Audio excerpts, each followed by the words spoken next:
ओम श्री परमात्मे नमः। अथ तृतीयो अध्याय।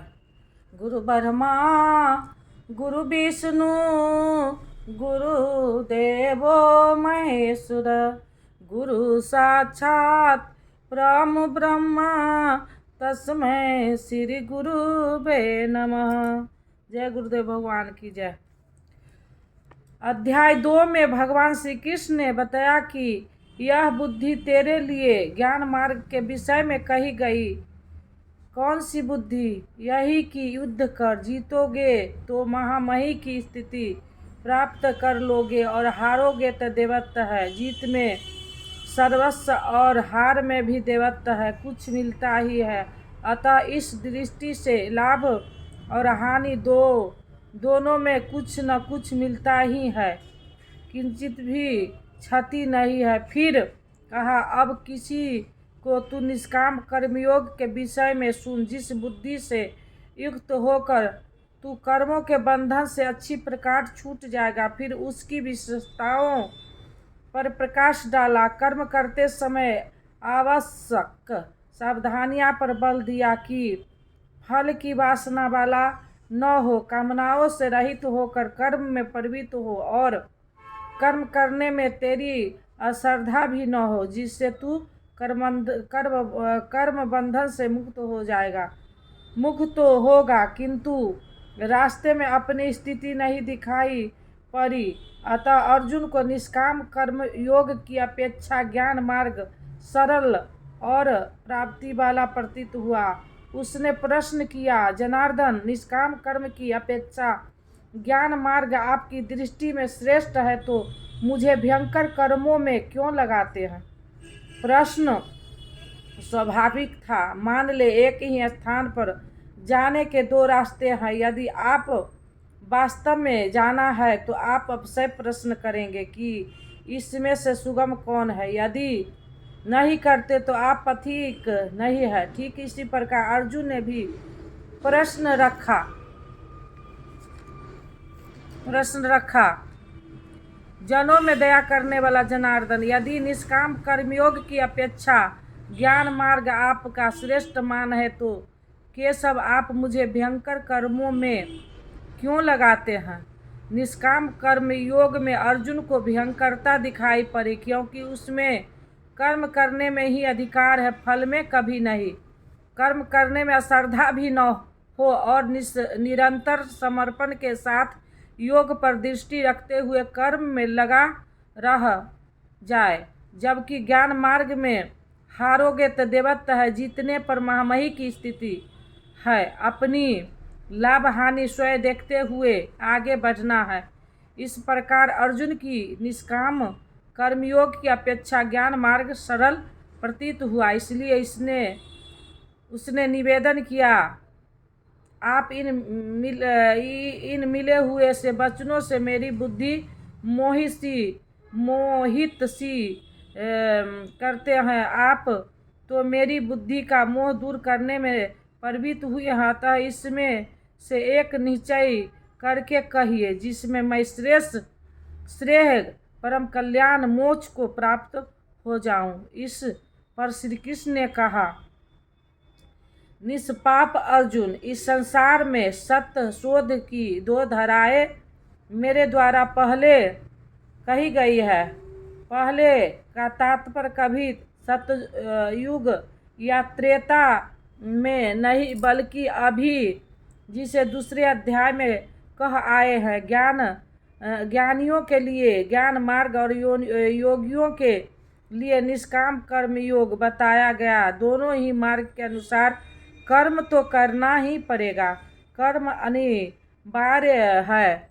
अर्जुन, मनुष्य न तो कर्मों को आरंभ करने से निष्काम कर्मता की अंतिम स्थिति को प्राप्त होता है और न आरंभ की हुई क्रिया को त्यागने मात्र से भगवत प्राप्ति परम सिद्धि को ही प्राप्त होता है। अब तुझे ज्ञान मार्ग अच्छा लगे या निष्काम मार्ग, दोनों में कर्म तो करना ही पड़ेगा। प्रायः इस स्थल पर लोग भगवत पथ में संक्षिप्त मार्ग और बचाव ढूंढने लगते हैं। कर्म आरंभ ही न करे हो गए निष्कर्मी, कहीं ऐसे भ्रांति न रह जाए। इसलिए श्री कृष्ण बल देते हैं कि कर्म को न आरंभ करने से कोई निष्काम भाव को नहीं प्राप्त होता। शुभाशुभ कर्मों का जहाँ अंत है, परम निष्कर्मता की उस स्थिति को कर्म करके ही पाया जा सकता है। इसी प्रकार बहुत से लोग कहते हैं हम तो ज्ञान मार्गी है, ज्ञान मार्ग में कर्म है ही नहीं। ऐसा मानकर क्यों कर्मों को त्यागने वाले ज्ञानी नहीं होते। आरंभ की हुई क्रिया को त्यागने मात्र से कोई भगवत साक्षात्कार रूपी परम सिद्धि को प्राप्त नहीं होता है, क्योंकि कोई भी पुरुष किसी भी काल में क्षण मात्र भी कर्म किए बिना नहीं रहता, क्योंकि सभी पुरुष प्रकृति से उत्पन्न हुए गुणों द्वारा विवश होकर कर्म करते हैं। प्रकृति और प्रकृति से उत्पन्न गुण जब तक जीवित है तब तक कोई भी पुरुष कर्म किए बिना रह नहीं सकता। अध्याय 4 के 37वें और 33वें और 37वें श्लोक में श्री कृष्ण कहते हैं कि यावन मात्र कर्म ज्ञान में समाप्त हो जाते हैं, ज्ञान रूपी अग्नि संपूर्ण कर्मों को भस्म कर देती है। यहाँ वे कहते हैं कि कर्म किए बिना कोई रहता ही नहीं। अंत में वह महापुरुष कहते क्या है, उनका आशय क्या है कि यज्ञ करते करते तीनों गुण से अतीत हो जाने पर मन विलय और संस्कार के साथ यज्ञ का परिणाम निकल आने पर कर्म शेष हो जाते हैं। उस निर्धारित क्रिया की पूर्णता से पहले कर्म मिटने नहीं, प्रकृति पिंड नहीं छोड़ती। इतने पर भी विशेष रूप से मूढ़ लोग जो कर्मेंद्रियों को हठ कर रोक कर इंद्रियों के भोग को मन से समर्पण करते रहते हैं, वे मिथ्याचारी हैं, पाखंडी हैं, न कि ज्ञानी हैं। सिद्ध है कि कृष्ण काल में भी ऐसे रूढ़ियाँ थी। लोग करने योग क्रिया को छोड़कर इंद्रियों को हठ से रोक कर बैठ जाते थे और कहने लगते थे कि मैं ज्ञानी हूँ, पूर्ण हूँ, किंतु श्री कृष्ण कहते हैं कि वे धूर्त हैं। ज्ञान मार्ग अच्छा लगे या निष्काम कर्म योग, दोनों ही मार्ग में कर्म तो करना ही पड़ेगा। अर्जुन, जो पुरुष मन से इंद्रियों को वश में करके जब मन में भी वासनाओं का स्फुरन न हो सर्वथा अनासक्त हुआ कर्मेंद्रियों से कर्म योग का आचरण करता है, वह श्रेष्ठ है। ठीक है, समझ में आया कि कर्म का आचरण करे, किंतु यह प्रश्न खड़ा होता है कि कौन सा कर्म करे। इस पर कहते हैं अर्जुन, निर्धारित किए हुए कर्म को कर, अर्थात कर्म तो बहुत से हैं, उनमें से कोई एक चुना हुआ है। उस नियत कर्म को कर, कर्म करने की अपेक्षा कर्म करना ही श्रेष्ठ है, इसलिए कि करते रहेंगे थोड़ी भी दूरी तय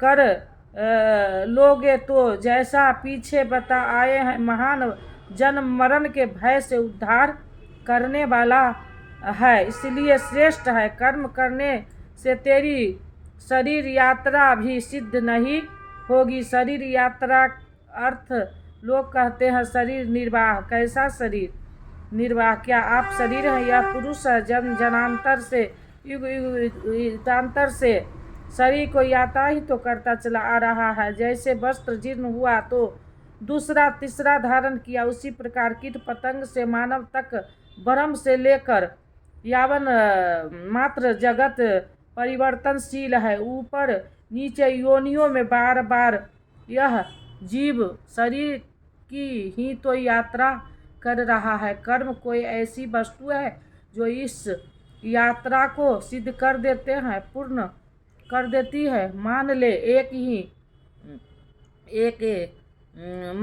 एक ही जन्म लेना पड़ा तो यात्रा जारी है। अभी तो पथिक चल ही रहा है, वह दूसरे शरीर की यात्रा कर रहा है। यात्रा पूर्ण तब होती है जब गंधय आ गया परमात्मा में थीर के। अनंत इस आत्मा को शरीर की यात्रा नहीं करनी पड़ती, अर्थात शरीर त्याग और शरीर धारण वाला क्रम समाप्त हो जाता है। अतः कर्म कोई ऐसी वस्तु है कि इस पुरुष को पुनः शरीर की यात्रा नहीं करनी पड़ती। अर्जुन, इस कर्म को करके तू संसार बंधन से अशुभ से छूट जाएगा। कर्म कोई ऐसी वस्तु है जो संसार बंधन से मुक्ति दिलाता है।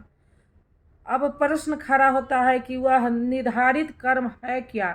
इस पर कहते हैं अर्जुन, यज्ञ की प्रक्रिया ही कर्म है, वह हरकत कर्म है जिससे यज्ञ पूर्ण होता है। सिद्ध है कि कर्म एक निर्धारित प्रक्रिया है, इसके अतिरिक्त जो कर्म होते हैं क्या वे कर्म नहीं है? श्री कृष्ण कहते हैं नहीं, वे कर्म नहीं है। इस यज्ञ की प्रक्रिया अतिरिक्त दुनिया में जो कुछ किया जाता है, सारा जगत जिसमें रात दिन व्यस्त है, वह इसी लोक का एक बंधन है, न कि कर्म। कर्म तो अशुभ अर्थात संसार बंधन से छुटकारा दिलाने वाला है। मानव मात्र यह यज्ञ की प्रक्रिया ही कर्म है, वह हरकत कर्म है जिससे यज्ञ पूरा होता है। अतः अर्जुन, उस यज्ञ की पूर्ति के लिए संग दोष से अलग रहकर भली प्रकार कर्म का आचरण कर संग दोष से अलग हुए बिना यह कर्म होता ही नहीं है। अब समझ गए कि यज्ञ की प्रक्रिया ही कर्म है, किंतु यहाँ पुनः एक नवीन प्रश्न हो गया कि वह यज्ञ क्या है जिसे किया जाए। इसके एक लिए पहले यज्ञ को न बताकर श्री कृष्ण बताते हैं कि यह आया कहाँ से, वह देता क्या है, इसकी विस्तारों पर प्रकाश डाला और चौथे अध्याय में जाकर स्पष्ट किया कि यज्ञ क्या है जिसे हम कार्य रूप दे और हम से कर्म होने लगे।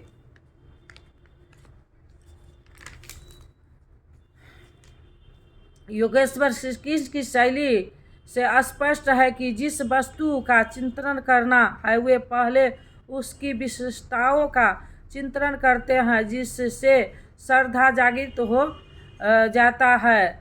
तत्पश्चात वे उसमें बरती जाने वाली सावधानियां पर प्रकाश डालते हैं और अंत में मुख्य सिद्धांत प्रतिपादित करते हैं। स्मरण रहे कि यहाँ पर श्री कृष्ण ने कर्म के दूसरे अंग पर प्रकाश डाला कि कर्म एक निर्धारित क्रिया है, जो कुछ किया जाता है वह कर्म नहीं है। अध्याय 2 में पहली बार कर्म का नाम लिया, उसकी विशेषताओं पर बल दिया, जिसमें बरती जाने वाली सावधानियों पर प्रकाश डाला, लेकिन यह नहीं बताया कि कर्म क्या है। यह अध्याय 3 में बताया कि कोई बगैर कर्म किए नहीं रहता। प्रकृति से पराधीन होकर मनुष्य कर्म करता है। इसके बावजूद भी जो लोग इंद्रियों को हठ से रोककर मन विषयों का चिंतन करते हैं वे दम्मी है, दम का आचरण करने वाले। इसलिए अर्जुन, मन से इंद्रियों को समेट कर तू कर्म कर, किंतु प्रश्न ज्यों का त्यों है कि कौन सा कर्म करे। इस पर योगेश्वर श्री कृष्ण ने कहा, अर्जुन तू निर्धारित किए हुए कर्म को कर। अब प्रश्न उठता है कि निर्धारित कर्म क्या है जिसे हम करें। तब बताया कि यज्ञ को कार्य रूप देना कर्म है। अब प्रश्न उठता है कि वह यज्ञ क्या है। यहाँ यज्ञ की उत्पत्ति विशेषताओं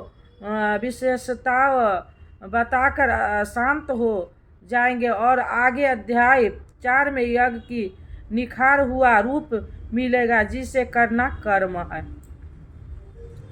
जिसे करना कर्म को कर। अर्जुन,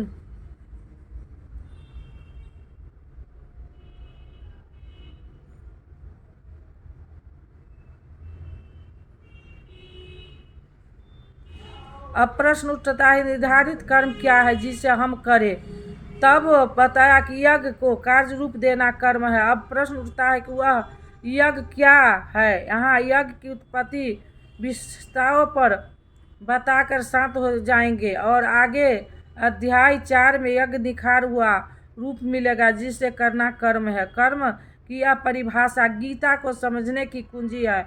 यज्ञ के अतिरिक्त दुनिया में लोग कुछ न कुछ करते ही रहते हैं। कोई खेती करता है तो कोई व्यापार, तो कोई पदासीन है तो कोई सेवक, कोई अपने को बुद्धिजीवी कहता है तो कोई श्रमजीवी, कोई समाज सेवा तो कर्म मानता है तो कोई देश सेवा को। और इन्हीं कर्मों को लोग सकाम और निष्काम कर्म को भूमिका भी बता पड़े हैं, किंतु श्री कृष्ण कहते ये कर्म नहीं है। यज्ञ की प्रक्रिया के सिवाय जो कुछ भी किया जाता है वह इस लोक का एक बंधनकारी कर्म है, न कि मोक्षदायक कर्म है। विशेष प्रस्तुत यज्ञ की प्रक्रिया ही कर्म है। अब यज्ञ न बताकर पहले यह बताए कि यज्ञ आया कहाँ से। प्रजापति ब्रह्म ने कल्प के आदि में यज्ञ सहित प्रजा को रचकर कहा कि इस यज्ञ द्वारा वृद्धि को प्राप्त हो, यह तुम लोग को जिसमें अनिष्ट न हो, विनाश रहित इष्ट संबंधी कामना की पूर्ति करेगा। यज्ञ सहित प्रजा को किसने रचा? प्रजापति ब्रह्मा ने। ब्रह्मा कौन? क्या 4 मुख और 8 आँखों वाला देवता जैसा कि प्रचलित है? नहीं। श्री कृष्ण के अनुसार देवता नाम की कोई अलग सत्ता है ही नहीं। फिर प्रजापति कौन है? प्रस्तुत जिसने प्रजा के मूल उद्यम परमात्मा में प्रवेश पा लिया है वह महापुरुष प्रजापति है। उसकी बुद्धि ही ब्रह्मा है। अहंकार, शिव बुद्धि, अज, मन, सची, चित्त महान। रामचरितमानस में 6 से 15वां श्लोक में उस समय की बुद्धि यावन मात्र होती है। उस पुरुष की वाणी में परमात्मा ही बोलते हैं। भजन की वास्तविकता क्रिया आरंभ हो जाने पर बुद्धि का उत्तरोत्तर उत्थान होता है। प्रारंभी में वह बुद्धि ब्रह्म विद्या से संयुक्त होने के कारण ब्रह्म विद्युत कही जाती है। कर्मश विकारों का शमन होने पर ब्रह्म विद्या में श्रेष्ठ होते पर वह ब्रह्म विदुर कही जाती है। उत्थान और सूक्ष्म हो जाने पर बुद्धि की अवस्था विकसित हो जाती है, वह ब्रह्म विद्या कहलाती है। उस अवस्था में ब्रह्म विदेता पुरुष दूसरों को भी उत्थान मार्ग पर लाने का अधिकार प्राप्त कर लेता है। बुद्धि की प्रकाष्ठा है प्रबुद्धि, अर्थात ब्रह्म विदित की वह अवस्था जिसमें इष्ट प्रवाहित है। ऐसी स्थिति वाले महापुरुष प्रजा के मूल उद्यम परमात्मा में प्रविष्ट और स्थिर रहते हैं। ऐसे महापुरुष की बुद्धि मात्र यंत्र है, वे ही प्रजापति कहलाते हैं। वे प्रकृति के द्वंद्वों का विश्लेषण कर आराधना क्रिया की रचना करते हैं। यज्ञ के अनुरूप संस्कार का देना ही प्रजा की रचना है। उसमें पूर्व समाज अचेत एवं अवस्थित रहता है। सृष्टि में अनादि संस्कार पहले से ही है, किंतु अस्त व्यस्त एवं प्रकृति यज्ञ के अनुरूप उन्हें ढालना ही रचना या सजाना है। ऐसे महापुरुष के कल्प के आदि में यज्ञ सहित प्रजा की रचना की कल्प निरोग बताया है। वैद्य कल्प देते हैं, कोई काया कल्प कराता है। यह क्षणिक शरीर का कल्प है। वास्तविक कल्प तो तब है जब भवभोर से मुक्ति मिल जाए। आराधना का प्रारंभ इस कल्प की शुरुआत है। आराधना पूर्ण हुई तो आपका कल्प पूरा हो गया। इस प्रकार परमात्मा स्वरूप महापुरुष ने भजन के आरंभ में यज्ञ सहित संस्कार को सुगंधित कर कहा कि इस यज्ञ से तू वृद्धि को प्राप्त हो। कैसी वृद्धि? क्या मकान कच्चे से पक्का बन जाएगा? क्या आप आय अधिक होने लगेगा? नहीं, यज्ञ इष्ट संबंधी कामना की पूर्ति करेगा। इष्ट है परमात्मा, उस परमात्मा संबंधी कामना की पूर्ति वाला है। प्रश्न स्वाभाविक है कि यज्ञ सीधे उस परमात्मा की प्राप्ति करा देगा अथवा कर्म से चलकर इस यज्ञ द्वारा देवताओं की उन्नति करो, अर्थात देवी संपत्ति की वृद्धि करो। वे देवता लोग तुम लोग की उन्नति करेंगे। इस प्रकार आपस में वृद्धि करते हुए परम श्रेष्ठ, जिसके बाद कुछ भी पाना शेष न रहे, ऐसे परम कल्याण को प्राप्त हो जाओ। जो हम यज्ञ में प्रवेश करेंगे, आगे यज्ञ का अर्थ होगा आराधना की विधि। जो हृदय देश में देवी संपत्ति अर्जित होगा, चली जाएगी। परमदेव एकमात्र परमात्मा है। उस परमदेव में प्रवेश दिला देने वाली जो संपद है, अंतकरण की जो सजाती प्रवृत्ति है, उसी को देवी संपत्ति कहते। वह परमदेव को संभव करती है, इसलिए देवी संपत्ति कही गई है। संपत्ति कहते वह परमदेव को संभव करती, इसलिए देवी कही गई है। जाती है कि न कि बाहरी देवता, पत्थर पानी जैसा कि लोग कल्पना कर लेते हैं। योगेश्वर श्री कृष्ण के शब्दों में उनका कोई अस्तित्व नहीं है। आगे कहते हैं, जय गुरुदेव भगवान की जय। अब दे दो गीता ज्ञान मिटे अज्ञान, गुरु जी हमारे हम आए शरण तुम्हारे। बालकपन खेलन में खोया, जब निद्रा में तू सोया, भय विदित हो गई जर्जर कत हमारे, हम आए शरण तुम्हारे। सुत मात पिता बंधव दारा, नस्वर संबंध है सारा, जाएंगे संग सुबह शुभ कर्म हमारे, हम आए शरण तुम्हारे। गुरु कर में जग की माया में, सुख पाता था इस काया में, निज ज्योति से ज्योति जगाओ गुरु जी हमारे, हम आए शरण तुम्हारे। सेवक पर स्वामी दया करो, भव भय बंधन आप हरो, कर्मों के दोष न देखो आप हमारे, हम आए शरण तुम्हारे। गुरु चरणों में है अर्जी है, आगे प्रभु आपकी मर्जी है, गुरु कृपा मिले तो जागे भाग हमारे, हम आए शरण तुम्हारे। अब दे दो गीता ज्ञान मिटे अज्ञान, गुरु जी हमारे, हम आए शरण तुम्हारे।